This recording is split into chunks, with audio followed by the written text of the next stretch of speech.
A paz do Senhor Jesus, eu sou o pastor Maxwell Fajardo, eu sou professor da Escola Dominical da Igreja Assembleia de Deus de Vila Perusa, em São Paulo.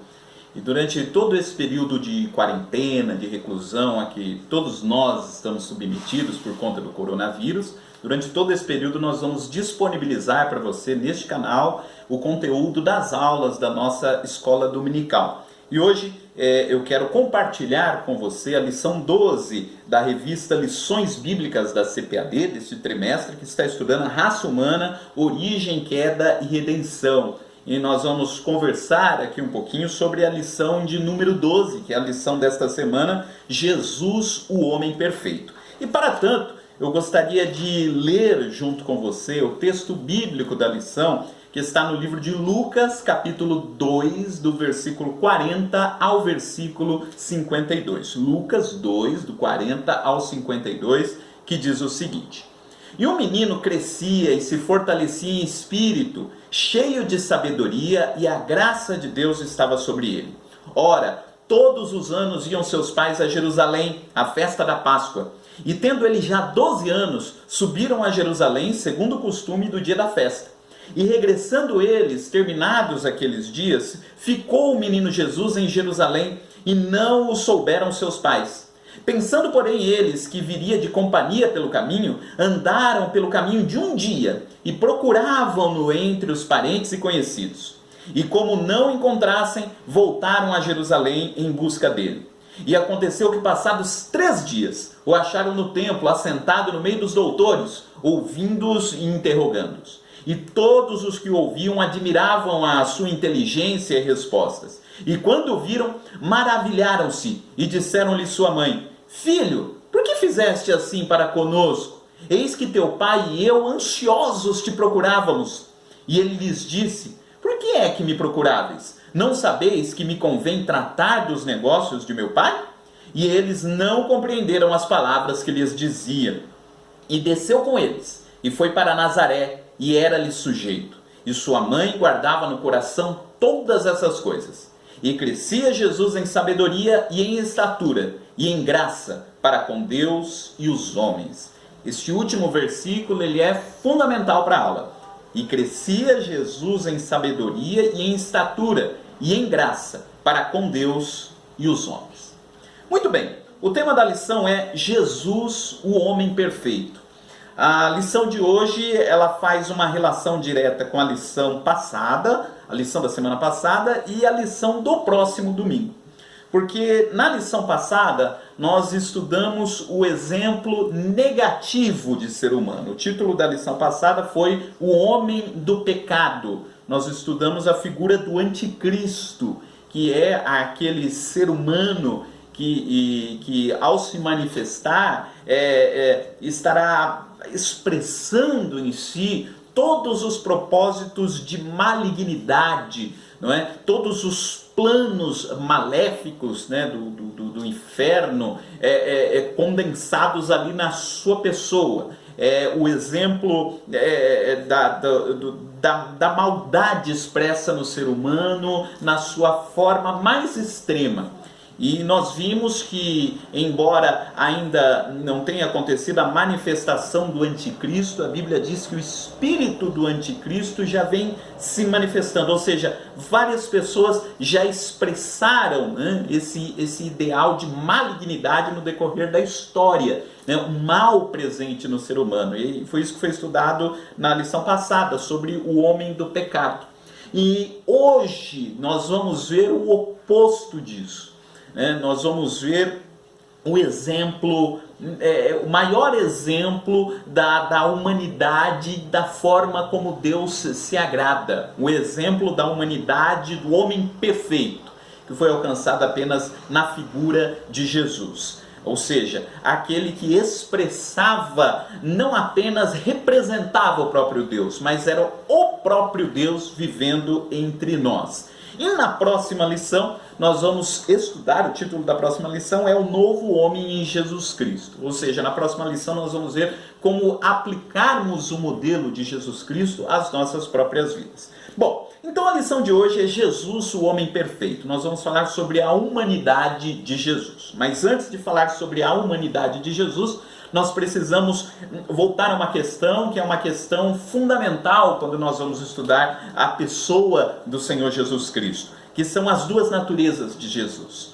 Jesus como o próprio Deus e Jesus como um homem pleno. Jesus como Deus e homem. As duas naturezas de Jesus que interagiam o tempo todo enquanto ele esteve aqui conosco. E nós vamos voltar àquela expressão, que é uma expressão muito famosa e que também muito discutida, que diz que Jesus é 100% homem e 100% Deus. Eu tive muita dificuldade com essa expressão, Jesus 100% homem e 100% Deus. E o que eu argumentava era o seguinte: não é possível que alguém seja 100% uma coisa e 100% outra ao mesmo tempo.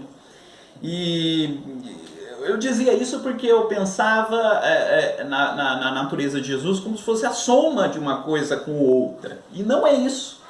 Quando a gente diz que Jesus é 100% Deus, estamos dizendo que, mesmo estando aqui na Terra, ele não deixou nem um pouco de ser Deus. Porque Deus é Deus eternamente. Deus não deixa de ser Deus. O que aconteceu é que ele não usou, ele abriu mão de várias prerrogativas divinas. Ele não utilizou os seus atributos, como por exemplo da onisciência, da onipotência, da onipresença. Ele abriu mão. O apóstolo Paulo diz lá em Filipenses capítulo 2 que ele esvaziou-se a si mesmo. Ou seja, ele deixou de usar esses atributos divinos, humilhou-se, ele assumiu a condição humana. Mas isso não quer dizer que ele tenha deixado de ser Deus.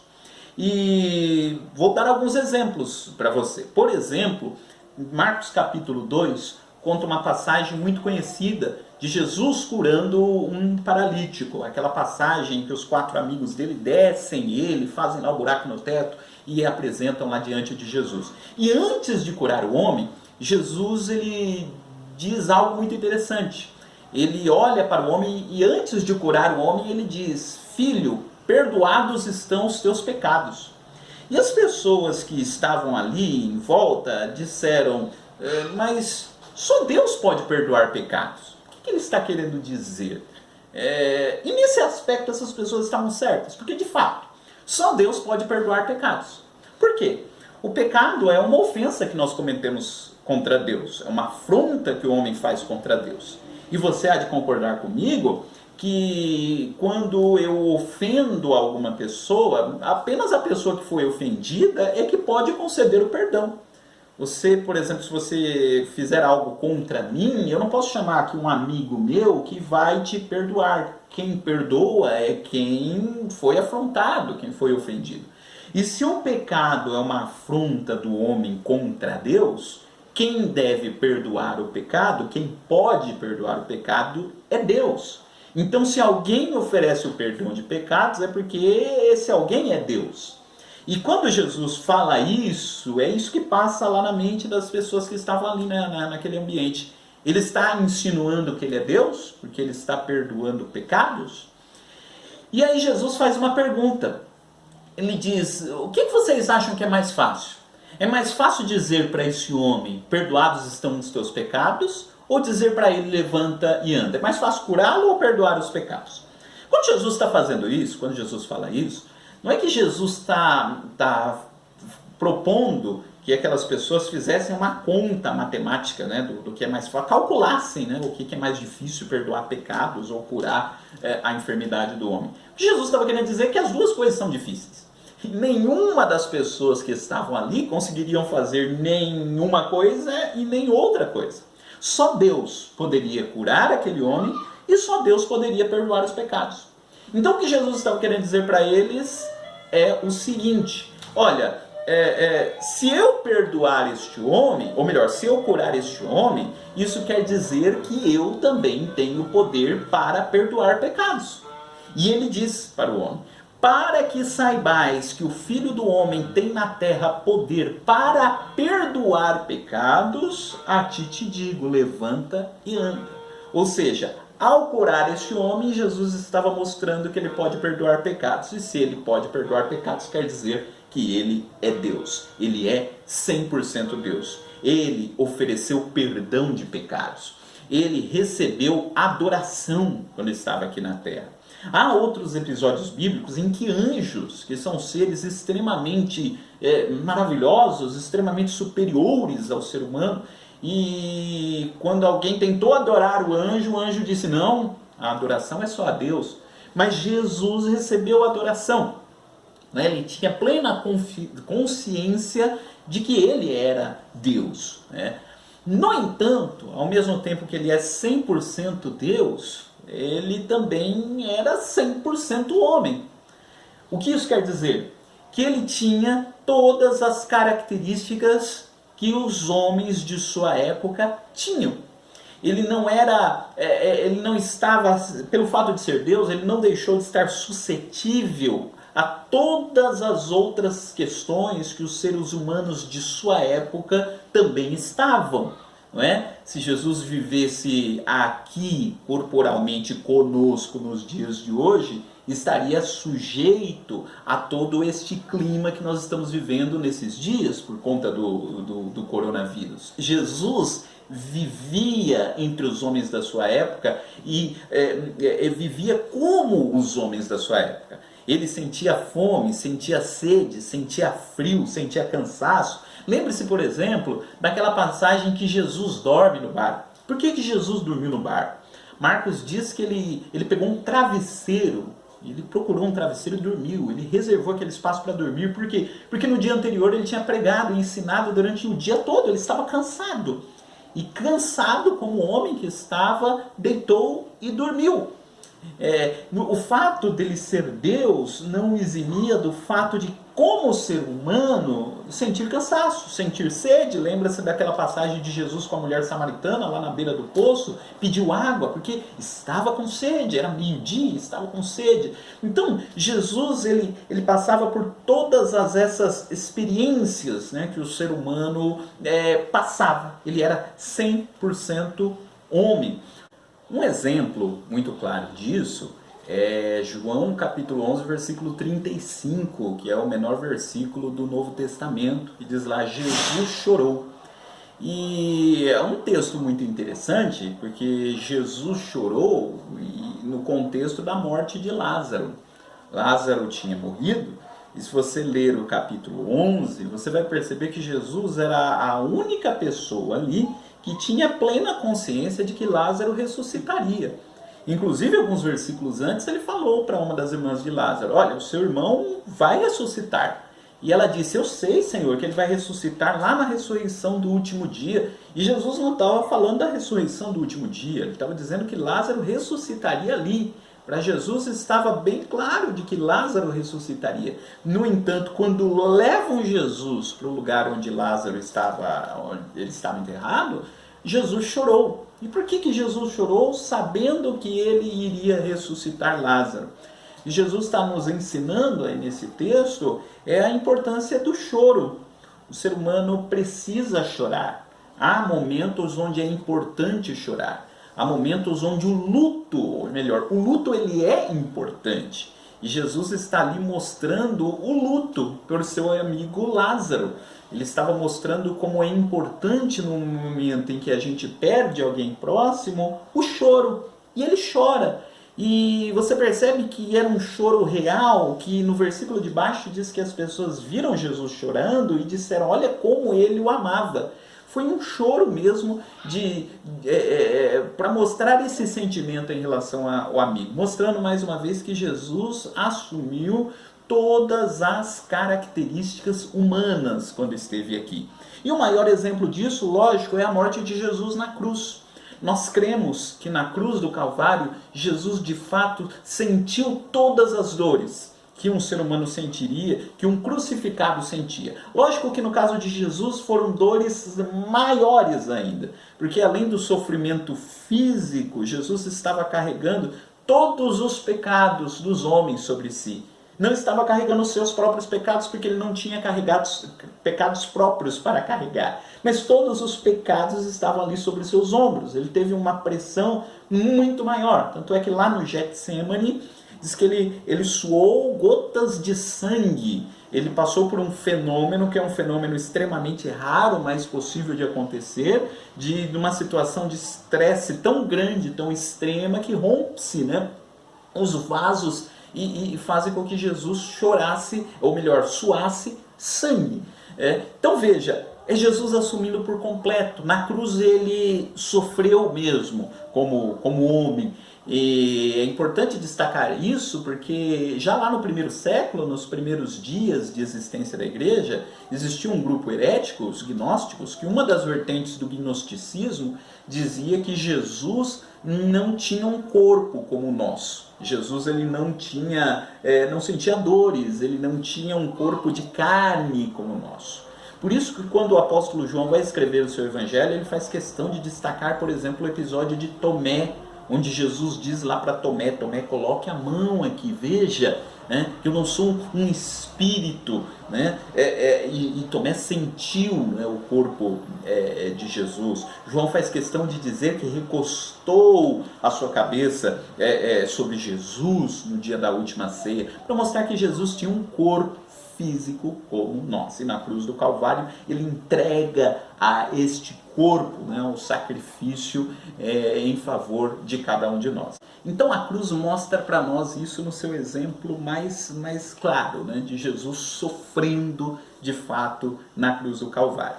É importante destacar isso, Jesus assumindo plenamente as características humanas. E aí a gente lembra-se daquilo que Paulo disse em Filipenses capítulo 2, que Jesus ele não teve por usurpação ser igual a Deus. Em outra tradução diz que ele não teve o fato de ser igual a Deus, de ser o próprio Deus, como algo a que ele deveria se apegar. Em outra tradução ainda diz que ele não tirou vantagem do fato de ser Deus. Assim, porque às vezes a gente pode ter uma ideia errada sobre a humanidade de Jesus e pensar que Jesus, pelo fato de ser Deus, tiraria vantagem desse fato. Então veja, a gente às vezes pode imaginar que Jesus estava andando e Jesus, em determinado momento, ele teve sede. Ou imagina, vamos colocar um outro exemplo. Jesus pregou o dia todo debaixo lá do sol escaldante, ficou com dor de cabeça no final do dia. E aí ele falou, olha, eu estou com dor de cabeça, mas eu sou Deus, eu não preciso ter dor de cabeça. Ou eu fiquei com sede, eu não preciso ter sede, sou Deus, some sede. Né? E que ele usaria o poder dele como Deus apenas para se beneficiar. Né? E na realidade não é isso que ele fez. Né? Ele não tirou vantagem do fato de ser Deus. Veja que nós, seres humanos, quando nós estamos numa posição de autoridade, a gente tira vantagem às vezes da posição que a gente tem. Né? Às vezes a gente é chefe, ou a gente está numa posição de autoridade e a gente dá a famosa carteirada. A gente às vezes usa da função que a gente tem para poder tirar uma vantagem pessoal. E Jesus, que é o próprio Deus, o Criador do universo, ele não fez isso, ele não usou a sua posição para tirar vantagem, que é, aliás, o que ele foi tentado a fazer no deserto. Lembre-se lá, Mateus capítulo 4, quando fala-se da tentação de Jesus, que a primeira tentação foi quando o diabo disse para Jesus, olha, se tu és o Filho de Deus, manda que essas pedras se transformem em pães. Ou seja, se tu és o Filho de Deus, tu és o próprio Deus, você não precisa ter fome. Tira vantagem do fato de ser Deus, transforma a pedra em pão, resolve aí o seu problema. E por que Jesus não fez isso? Porque se ele fizesse isso, ele estaria cortando o caminho que ele deveria seguir. Estaria usando um atributo divino para tirar vantagem. E olha a resposta que ele deu. Ele diz, está escrito, nem só de pão viverá o homem, mas de toda a palavra que sai da boca de Deus. Nem só de pão viverá o homem. Eu assumi aqui a função humana e eu tenho que viver como um homem. Eu não vou usar o poder meu como Deus para tirar a vantagem. Né? Eu não vou criar um atalho, que aí tem a ver com as outras tentações que foi feito. Eu não vou criar um atalho para que as pessoas creiam em mim. Nem só de pão viverá o homem, mas de toda a palavra que sai da boca de Deus. Então veja, Jesus assumiu por completo a condição humana e foi tentado para que não fizesse isso. Então sofreu como ser humano, viveu como ser humano, padeceu as experiências que o ser humano padecia, enquanto esteve aqui na terra, passou por todas as circunstâncias de que um judeu ali da Galileia passaria na sua época, nasceu em Belém, viveu em Nazaré, em determinado momento sofreu certo tipo de preconceito por ser de Nazaré. Lembra que alguém disse lá, olha, pode vir alguma coisa boa de Nazaré. Então as circunstâncias sociais ali da sua época, Jesus estava inserido em todas elas. E isto é maravilhoso, porque o plano da salvação tinha a ver com esse fato do próprio Deus assumir por completo a natureza humana e passar por todas essas experiências que um ser humano passaria. Então, isso é algo importante para nós destacarmos na lição de hoje. Bom, outra coisa que eu gostaria de destacar com você, que tem a ver com o terceiro tópico da lição.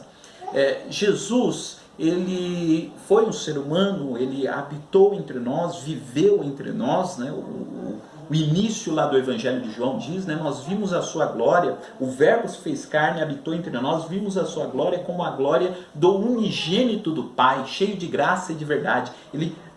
Ele se fez carne e habitou entre nós. Enquanto esteve aqui na terra, por que é que ele assumiu essa condição humana?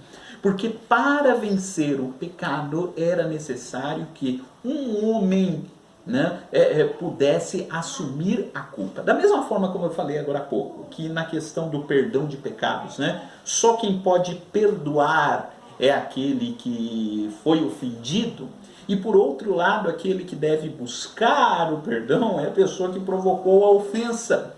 E só que dos que tinham provocado a ofensa do grupo dos seres humanos, ninguém tinha condição de fazer alguma coisa que provesse essa reconciliação entre o homem e Deus. E precisava alguém nessa posição humana, para poder prover esse caminho entre Deus e os homens. Deus deu o primeiro passo, com relação à salvação, construiu o plano da salvação. E Jesus assumiu a figura humana, se oferecendo, do lado do ser humano, para que pudesse ser alcançada novamente a reconciliação com Deus. Para isso era necessário que o ser humano assim fizesse. E veja que coisa interessante. Por que Jesus assumiu a condição humana? Porque Jesus, da mesma forma como aconteceu com Adão, aconteceu com Cristo.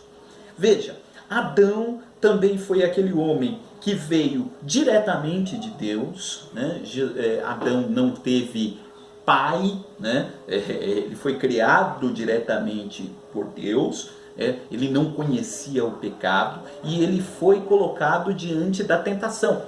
E Adão, ele cedeu à tentação, ele caiu em tentação. Jesus também veio diretamente de Deus. Jesus, ele não teve pai, no sentido humano, não é? Ele também não conhecia o pecado, então ele estava na mesma condição ali de Adão. A diferença é que Adão foi tentado e caiu, e Jesus foi tentado e resistiu. E se você comparar o relato da tentação de Adão e Eva no paraíso com o relato da tentação de Jesus no deserto, você vai ver que as tentações, elas se aproximam, elas têm o mesmo fundo. Da mesma forma como, por exemplo, Adão e Eva foram tentados no que diz respeito ao fruto, do que diz respeito à alimentação, ou seja, foram tentados a comer algo. Jesus no deserto também foi tentado a comer o pão, com a diferença de que Jesus estava há 40 dias em jejum, ele teve um agravante a mais ainda. Da mesma forma como Adão foi tentado a ser a ser maior como Deus, a ser como Deus, né? Porque o que foi dito a Adão e Eva foi isso: olha, que se vocês comerem do fruto, vocês serão como Deus. E Jesus foi tentado nesse sentido, dizendo, olha, e no fato Jesus era o próprio Deus, e ele foi tentado a usar este poder de Deus para poder tirar proveito. Então veja, as tentações são similares no caso de Adão e Eva no jardim e no caso de Jesus no deserto. A diferença foi essa: Adão caiu, Eva caiu e Jesus não caiu. Jesus resistiu à tentação. E da mesma forma como Adão deu origem a uma raça de seres humanos separados de Deus, em pecado, Jesus deu origem a um grupo de seres humanos redimidos, lavados, remidos no seu próprio sangue, que é o que nós estudaremos na próxima semana. Por isso que Jesus, ele é o segundo Adão. E para assumir essa característica de segundo Adão, foi necessário que ele assumisse por completo a condição humana. Isso é um outro ponto importante. Jesus assumiu a condição humana. Jesus assumiu sentiu no seu corpo a miséria do ser humano. E aqui eu abro um parênteses para falar sobre o momento que nós estamos vivendo do coronavírus. Essa situação toda do coronavírus, enfim, está apontando para nós, eu acho que de uma forma tão evidente, a fragilidade do ser humano. Você perceba como tem gente arrogante, como tem gente prepotente, como são os poderes humanos, os poderes das grandes nações, que nesses últimos dias estão extremamente reduzidos. Aquele que tem poder, mesmo tendo poder nas suas mãos, não consegue fazer nada contra o vírus. A gente vê as grandes nações, os grandes poderes, as grandes inteligências mundiais desesperadas por tentar encontrar uma forma de resolver o problema. E como que a gente, nós seres humanos, mesmo nos posicionando, mesmo nos impondo, né, através do nosso conhecimento, através do nosso poder, somos tão impotentes diante de um vírus que é microscópico, que nós nem sequer conseguimos enxergá-lo. E o grande problema é esse: como nós não enxergamos, é por isso que o perigo está à solta. Como que essa situação mostra para nós a fragilidade humana? Ricos e pobres, todos na mesma situação, sem ter muita opção. Veja como o homem é frágil, né? Como a situação que nós estamos vivendo hoje nos coloca diante dessa fragilidade. E Jesus na cruz sentiu a fragilidade humana. Se sentiu oprimido ali pelos poderes da sua época, o poder do Império Romano, né? O poder dos líderes religiosos distantes de Deus, que não estavam cumprindo a sua função diante de Deus e que o levaram à cruz, né? O poder daquelas massas, né, do povo que pediam crucificam. Então toda a miséria humana, toda a humilhação humana foi sentida de forma evidente por Jesus na cruz do Calvário. Por isso que o texto de Filipenses, que fala da humilhação de Cristo, faz questão de dizer: Jesus não apenas tornou-se homem, mas sendo homem humilhou-se a si mesmo até a morte. E não foi qualquer morte, foi a morte de cruz. A morte que estava descrita lá no Antigo Testamento, que seria maldito todo aquele que fosse crucificado. Né? Então Jesus assumiu a maldição humana, então ele viveu por completo como ser humano. E por conta disso, nós podemos agora caminhar para o último tópico, que fala de Jesus como o modelo ideal de ser humano. Ou seja, Jesus não apenas assumiu a natureza humana, mas como cumpriu na sua totalidade o projeto que Deus tinha para o ser humano. Como Deus gostaria que a sua criação, o ser humano que ele criou, a sua imagem e semelhança, como ele gostaria que o ser humano fosse aqui na Terra? A resposta é: do jeito que Jesus foi. Tem uma frase muito interessante que diz que, eu já tentei descobrir quem é o autor dessa frase, não descobri, mas a frase diz que Jesus é Deus como Deus verdadeiramente é, e é o ser humano como o ser humano realmente deveria ser, né? Qual é o modelo que Deus criou para a humanidade que o ser humano deveria seguir? É o modelo de Jesus. Adão, que foi aquele ser humano que foi criado à imagem e semelhança de Deus, ele falhou, ele não cumpriu o ideal de Deus, mas Jesus cumpriu. É por isso que ele é o segundo Adão, como nós falamos. E por conta disso, então, a gente pode olhar para Jesus e entender Jesus como sendo o modelo que nós devemos seguir como seres humanos. E como eu disse, estando aqui na Terra, vivendo na condição humana, Jesus ele passou pelas experiências que nós seres humanos passamos. E isso é importante, que muitas vezes a gente vai aconselhar alguém que está passando por algum problema, por alguma dificuldade, enfrentando algum problema, e a gente diz, olhe para Jesus, faça como Jesus fez. E às vezes a resposta da pessoa vai dizer, mas não dá para ser como Jesus, né? Porque Jesus era Deus, não dá para seguir o modelo de Jesus. E aí que está a grande questão, que a lição quer nos levar hoje. É possível nós buscarmos sermos como Jesus? Por quê? Porque Jesus se tornou um como nós, né? Ou seja, logicamente que nós